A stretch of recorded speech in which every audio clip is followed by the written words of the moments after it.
Hi everyone, it's me Becky. I thought I'd just do a quick update just before the end of the year because if the Christmas tree behind me isn't a giveaway, it's almost Christmas. Today is the 13th of December. I think it's the 13th, so we're like 2 weeks away before the big day, before Christmas.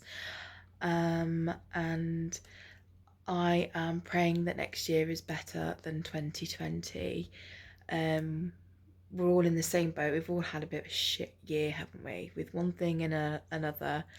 Um, so there are a few things. Oh, sorry, it's a bit close. There are a few things in the pipeline for myself in 2021. Um, I don't know if I had updated you when I last made a video. I don't think it was even a thing then. So um so well I've got a few things to fill you in on, sorry, so bear with me. First of all, my arm's killing me because I'm having to keep holding this phone up to film, so bear with me if I keep swapping hands. But with regards to my weight and everything, I was doing really well, and I think I'd gone through the process of tracking everything. I was counting calories, um, and I fell off the wagon. I was doing really well, and it just became like second nature to me, and I was just motivated. I was organised. I was planning every meal, writing everything down that I'd had, doing a food diary.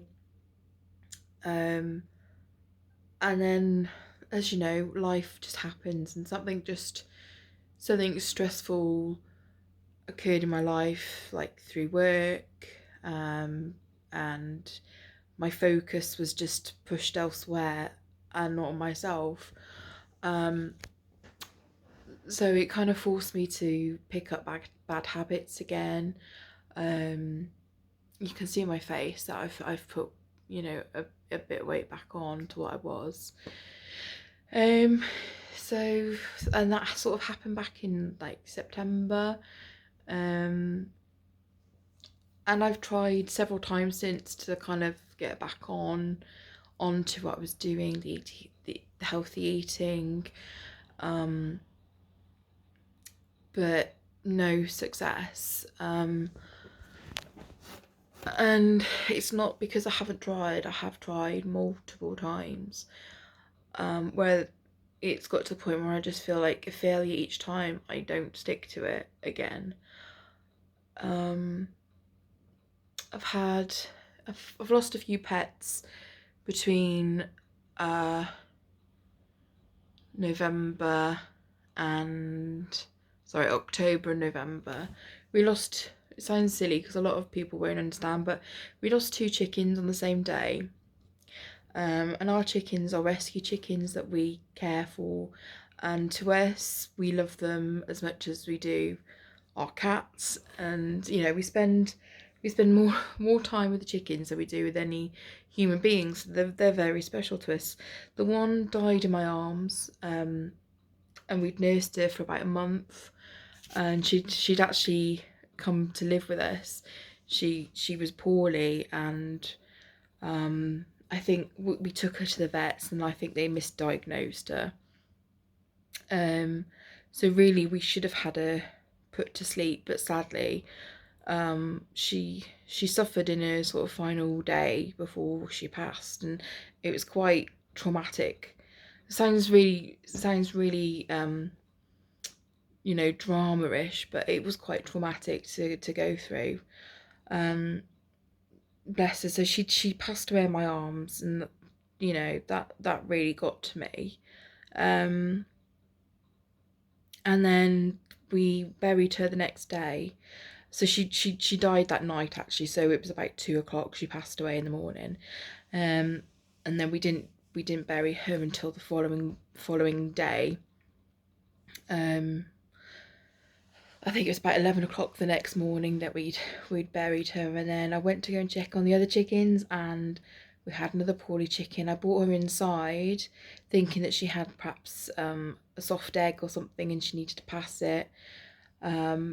Within 5 minutes of bringing her inside, she fitted in my arms and she kept doing this jerking movement, and it was so horrible to witness. And she called out in distress and she passed away, and that really affected me as well. It's just, for anyone who hasn't witnessed like something passing away in that circumstance, it is very distressing, and it was really upsetting to witness. Both for me and my partner Neil, we were really quite distraught for a few weeks afterwards. We couldn't think of anything else, and it sounds silly, I know, but we are massive animal lovers, and it did really get to us. Got to our hearts really. And then last week, my ex, Ashley, who, you know, I'm on good terms with still, he messaged me out of the blue and said that our cat buddy who lived with Ash needed to be put to sleep as well. So that was just the icing on the cake really for 2020. It was it was a lot of guilt as well with that, because obviously when my marriage broke down with Ash, I had to leave my cats with him because he was in a stable environment. I didn't want to uproot them and take them with me where I didn't know where I was going. So I thought I was doing the best thing for them, even though in my own head I felt guilty for leaving them, and I've never got over that. I've never got over that guilt. So, yeah, a lot of struggling mentally, you know, and a lot of people at this will watch this and think, what are you crying for? They're just animals. But a lot of it is guilt that I just didn't get to say goodbye properly to my cat. So anyway, I'm gonna stop talking about that. That's just one thing. So yeah. So I haven't eaten properly. I haven't eaten very well. I haven't tracked anything. Even though I've tried to get back on it. So I'm hoping 2020 is gonna be better. I have got some exciting news. I am going to I'm going back to school basically. I start university again in April, and I'm going to go and do my nursing degree. The reason I've chosen nursing is not just because of the COVID situation, but because I feel like something is missing in my life, something that I need to focus on. I feel like I am a very caring person. I'm quite emotional, as you know, but I feel like I have a lot to give. When I talk to people on the phone all day, it's the job. I absolutely hate my job. I hate the people that I work with. They're not very nice people. They're very cliquey, and I've never really quite fitted in. And I got bullied last year, but the troublemaker decided to leave. But they're all women and they stick together, so I've never really been accepted into the clique. So onwards and upwards, I'm leaving that job. But when I talk to people on the phone, all the customers, and a lot of them are farmers, they're very lonely. They talk about their day to me, about this life situation, and that to me, I get so much satisfaction out of like just talking to them and helping them. In that sort of sense, I feel like I'm very good at that. I get people that I'm very empathetic.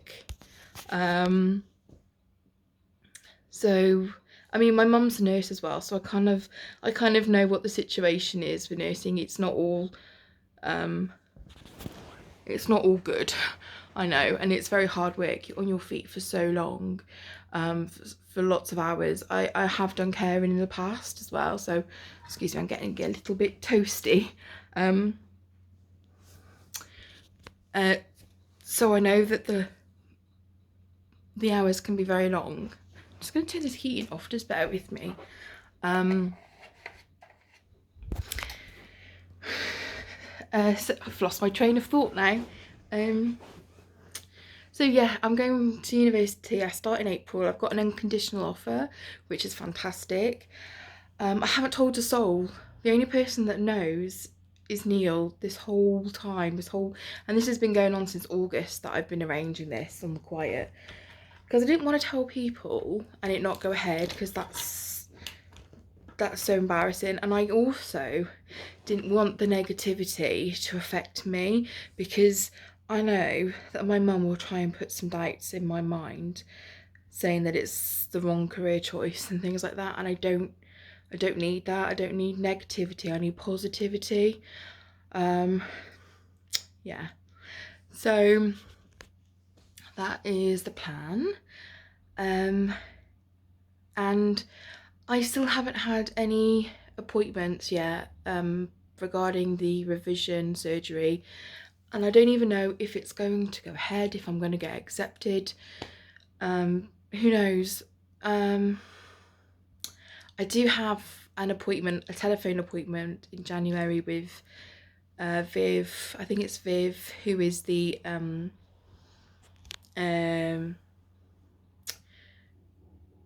she is the I can't think of the word. She's like the psychiatrist, if you like. Before your op, you go and see her, but I think she's just checking in with people and seeing how they've done with the year. I still haven't even had a scan of my stomach. I know this is a given. Like, no one's gone into hospital. People haven't had major surgery, so I do understand. I completely understand. But I haven't progressed, and it was about this time last year that I first got in touch with the doctor about the possibility that I could get the revision surgery. But I haven't moved. I've just, like, nothing's happened, and I just feel really frustrated. I've tried to lose it this year, and I have lost 2 stone. Although I've probably put on about half of it back, half a stone, since September, sorry. So I've kind of made the decision, if I can save some money for next year, I am gonna go abroad. If I don't get the go ahead by the time I've started university in April, I'm gonna go abroad. I've done a lot of research, and I went abroad for my sleeve as well, so I know that there are perfectly good clinics. The Sergal clinic, that was fantastic, but I can't afford to pay what they are wanting. So I think I'm gonna go with the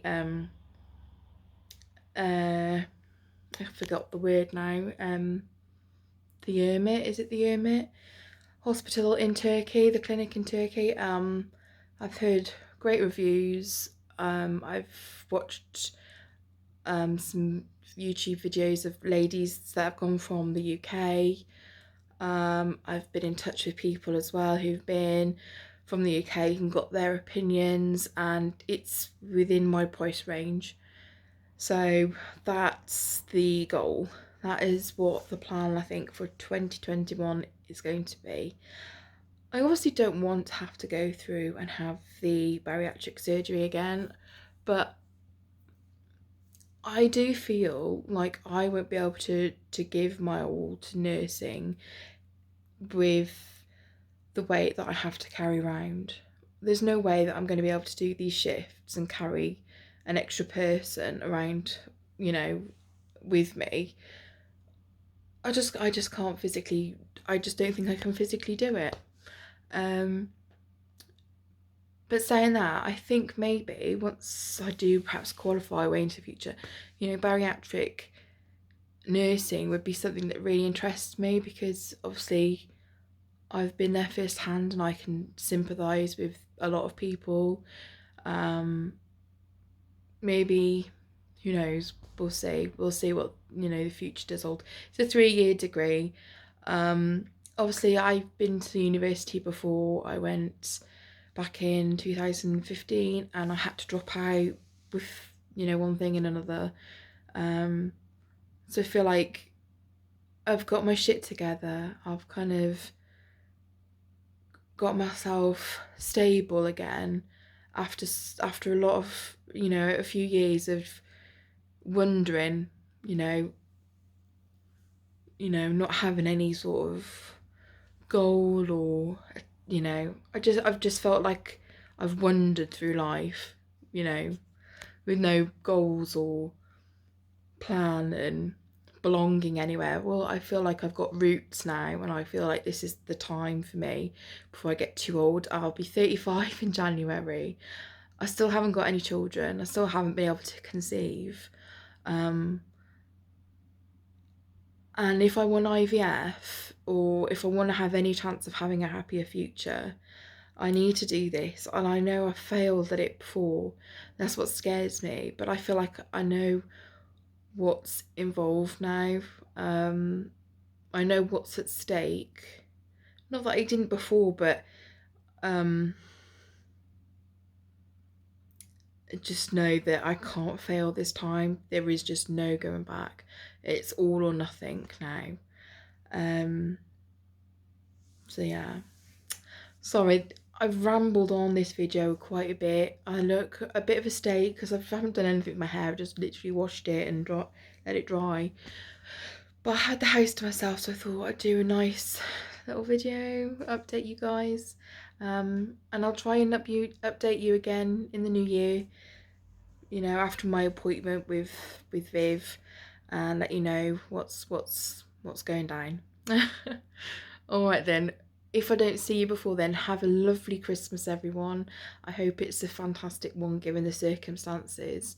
And I hope you have a bright new year, and let's all celebrate New Year together. And fingers crossed, it's a bloody bear one. All right. Take care, everyone. Bye.